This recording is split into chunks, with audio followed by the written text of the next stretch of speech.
Silvestres, um podcast do Fauna News.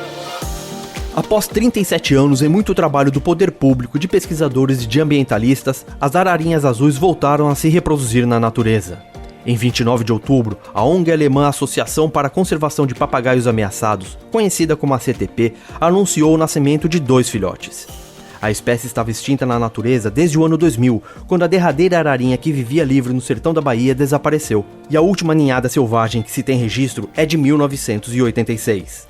Eu sou Dimas Marques, editor do Fauna News, e neste episódio também teremos o quadro Fala Professor, com o biólogo e pesquisador em zoologia cultural pela Universidade Federal do Estado do Rio de Janeiro, Elidiomar Ribeiro da Silva. Dimas, eu escutei pela primeira vez o canto de um certo passarinho que dá uma boa conversa.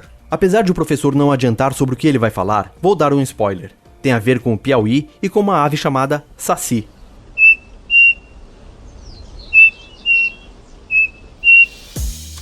O mágico e tão esperado momento finalmente aconteceu. As ararinhas azuis começaram a se reproduzir na natureza. 2 filhotes de um casal de Cyanopsita spixi, sim, esse é o nome científico das ararinhas azuis, nasceram de uma caixa-ninho instalada no alto de uma caraibeira, na caatinga do município de Curaçá, na Bahia. Eles são filhos de um macho solto em junho do ano passado e de uma fêmea solta em dezembro. Essas 2 solturas foram outro grande marco na história que se constrói para salvar as ararinhas da extinção. Tanto que foi notícia até no principal jornal da maior emissora brasileira, o Jornal Nacional da TV Globo.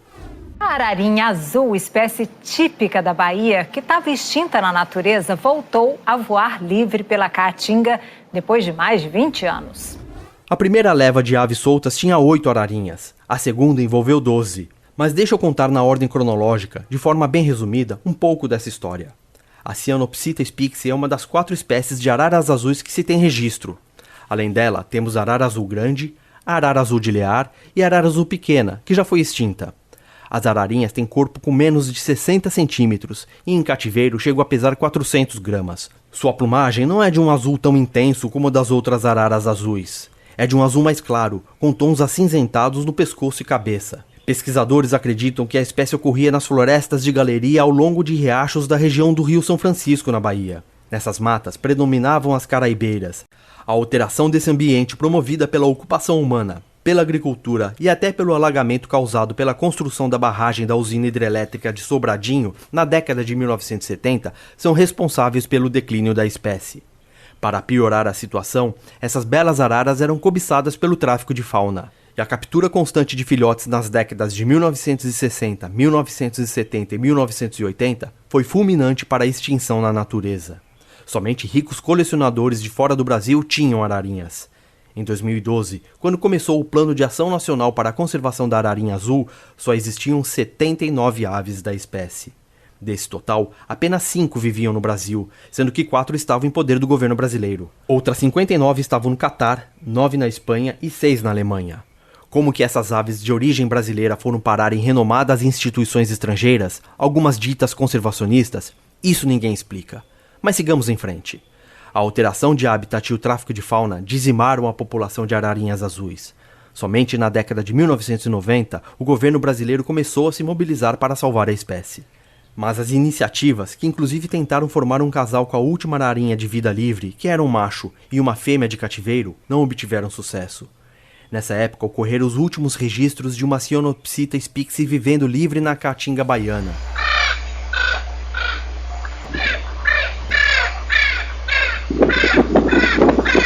Esta vocalização é justamente desse macho de ararinha que, sem uma fêmea da espécie para se reproduzir, chegou a parear com uma arara maracanã. A gravação do áudio foi feita em 1992, no Riacho Melancia, pelo biólogo e analista ambiental do IBAMA, Vincent Curtilot. De lá para cá, muita gente se envolveu para evitar a extinção definitiva da espécie.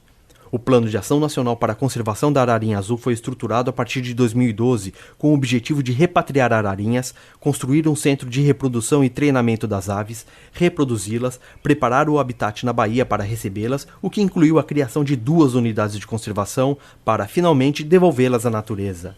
E assim foi feito pelo Instituto Chico Mendes de Conservação da Biodiversidade, o ICMBio, e por inúmeras instituições parceiras. Ano passado, 20 ararinhas retornaram à vida livre em 2 solturas. E agora, nascem os primeiros filhotes em vida livre. Tremenda história de uma tragédia promovida pela ganância e egoísmo humano que se torna um exemplo de luta pela vida.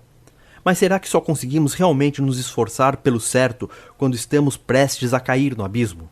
Só nos esforçamos coletivamente em salvar quando estamos na iminência do fim?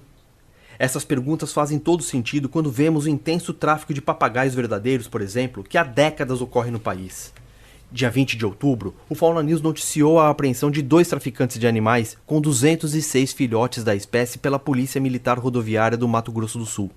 Em 5 de novembro, um casal foi detido pela PM Ambiental Paulista com 97 filhotes de papagaios verdadeiros, tucanos-toco e araras vermelhas grande, perto da divisa com o Mato Grosso do Sul. Já o Cerrado do Maranhão tem se tornado a nova área de captura de filhotes de papagaios verdadeiros. Mas você pode me questionar e até afirmar que estou exagerando na comparação. Afinal, os papagaios verdadeiros não estão ameaçados de extinção e habitam uma área no Brasil muitas vezes maior que a originalmente ocupada pelas ararinhas azuis. Será exagero mesmo? Já ouvi de pesquisadores especializados em papagaios verdadeiros, como a bióloga Gláucia Seixas, que a população da espécie em algumas regiões, como o Mato Grosso do Sul, pode estar começando a declinar por conta da captura incessante que ocorre há décadas e pela transformação do habitat dessas aves. Estão começando a faltar bocaiúvas e jerivás, palmeiras utilizadas pelos papagaios para botar seus ovos e cuidar dos filhotes. Será que novamente devemos nos preocupar e começar a agir somente quando uma espécie estiver para desaparecer? É esse o roteiro que vamos repetir? Não investimos em educação ambiental, em legislação apropriada para punir traficantes de fauna, em fiscalização e em infraestrutura para atender animais apreendidos. Continuamos sendo incompetentes quando o assunto é combate ao tráfico de animais e gestão da fauna silvestre. Eu gostaria muito que a história da ararinha se tornasse um marco na mudança de comportamento da sociedade brasileira. Mas no contexto atual, creio ser apenas um sonho. Chegou o momento do quadro Fala Professor, com o biólogo e pesquisador em zoologia cultural Elidiomar Ribeiro da Silva. Fala, professor, o que você nos conta da sua viagem ao Piauí? Oi, Dimas. Recentemente tive a felicidade de novamente visitar o Piauí. Fui para Bom Jesus, no sul do estado, cidade conhecida como a princesa do agronegócio, ou então Terra dos Doutores, um apelido bem mais bacana cá entre nós. Isso porque lá tem 2 universidades públicas, a estadual e a federal. Eu fui exatamente visitar a Universidade Federal do Piauí para participar do primeiro encontro piauiense de biologia, evento impecavelmente organizado. Mas você sabe como é que é biólogo, né? É só ter uma folguinha na programação que a gente aproveita para explorar o território. Ao passar pela cidade, na beira da rodovia, um canto de passarinho chamou a minha atenção. Algo mais ou menos como Sansi, Sansi, Sansi. Pois é, eu que por muitas vezes já perambulei pelas matas, finalmente tinha escutado ao vivo o canto do saci, na cidade. Imediatamente gravei com o celular, confirmei a identificação com alguns ornitólogos amigos e lancei na Wikiaves, gigantesco banco de dados sobre as aves brasileiras. Foi o primeiro registro da espécie para Bom Jesus, ao menos na Wikiaves. Legal demais. Cientificamente conhecido como Tapera nevia e pertencente à família dos cucos, o saci participa de alguns causos da cultura popular. Conversei com a bióloga Lucy Coelho, da UFRJ, que fez um interessante trabalho sobre a zoologia cultural do Tapera nevia, e ela me contou que o bicho, além de ser naturalmente ligado ao Saci Pererê, é também relacionado a outro personagem do folclore, a Matinta Pereira, que também empresta seu nome ao passarinho. Segundo Lucy, o nome Matinta Pereira é mais usado ao norte, enquanto que o nome Saci é mais comum no sul do Brasil. Distribuída por todo o país, não deixa de ser interessante perceber que é exatamente uma espécie real que promove a mistura de 2 grandes personagens folclóricos, integrando norte e sul.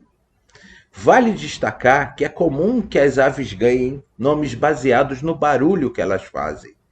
No caso do próprio saci, outros nomes comuns são meio que releituras do som. Sem fim, tempo quente, fém, fém, sede, sede, crispim. É exatamente esse último nome, crispim, que de modo completamente aleatório aproxima o Saci de outro ser folclórico, só que típico do Piauí, o cabeça de cuia. A lenda conta que um jovem pescador do rio Poti, em Teresina, mesmo quando não levava peixe para casa, queria que a mãe lhe preparasse um bom jantar. Certa vez, sem ter muitas opções, a idosa serviu uma sopa de ossos de boi.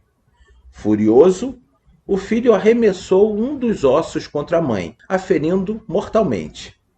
Antes de morrer, ela praguejou o filho, que se transformou em um monstro horrível, de cabeça enorme e que assombra quem passa perto do rio. O nome do jovem que virou cabeça de cuia é Crispim. Aleatoriedades e coincidências que acabam aproximando os nossos bichos com a cultura popular. Viva a biodiversidade brasileira e as narrativas populares. E meu muito obrigado ao estado do Piauí e sua gente. Até mês que vem. Muito obrigado, professor. Até dezembro. E vamos aos comentários, críticas e sugestões que você nos envia pelo silvestres@faunanews.com.br, pelas redes sociais ou pelo nosso canal no YouTube. Lembrando que estamos no Instagram, Facebook, Twitter, LinkedIn e no Threads. Nos procure pelo @faunanews. Se quiser enviar uma mensagem de áudio, basta utilizar o FaunaZap 11 95107 0530. Eu quero escutar a sua voz aqui no podcast do Fauna News. Clio Barbosa Ribeiro, em comentário publicado em nosso canal no YouTube sobre a conversa que tivemos no último episódio com a bióloga e pesquisadora em ecologia de rodovias, Larissa Oliveira Gonçalves, escreveu que gostou bastante do tema e levantou uma questão sobre a mitigação de atropelamentos de fauna. Ele pergunta, e o impacto sobre a fauna de muros e de cercas de alambrado, ou de 9 a 11 fios de arame farpado, até em áreas de proteção e recuperação de mananciais e zonas de amortecimento de unidades de conservação?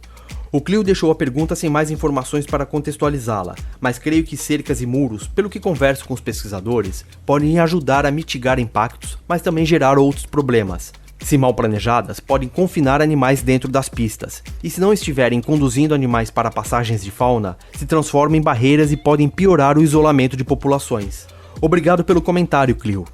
O Henry César comentou que provavelmente o número de 475 milhões de animais silvestres atropelados todos os anos nas estradas do Brasil, citado no último episódio, deve ser maior, pois ele acredita que haja subnotificação de casos. Henry, independentemente de estar certo ou errado, e eu também acredito que a quantidade seja maior, o número serve para nos dar uma noção da grandeza do problema e da necessidade de ações imediatas para cessar essa matança. Agradeço a sua participação.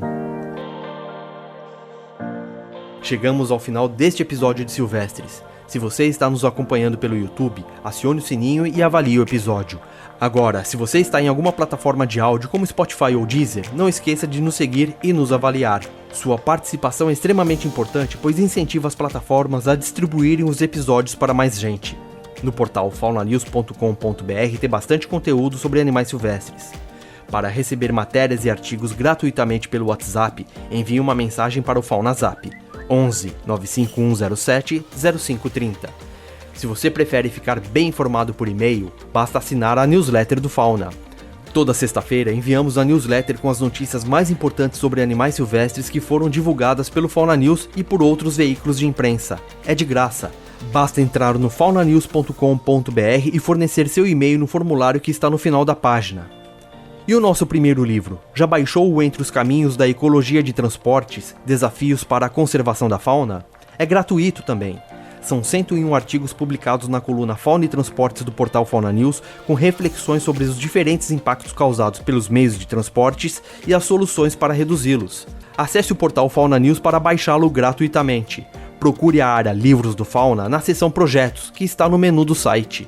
Ou, para facilitar, acesse o link que está na descrição do episódio ou ainda jogue o nome do livro, Entre os Caminhos da Ecologia de Transportes, no Google, que vai aparecer logo na primeira opção da sua busca. Silvestres é apresentado por mim, Dimas Marques, na produção Williane B. Souza, na edição e sonorização Renan Faé, na vinheta a voz de Bruna Borjaili. Muito obrigado e até o próximo episódio. silvestres, um podcast do Fauna News.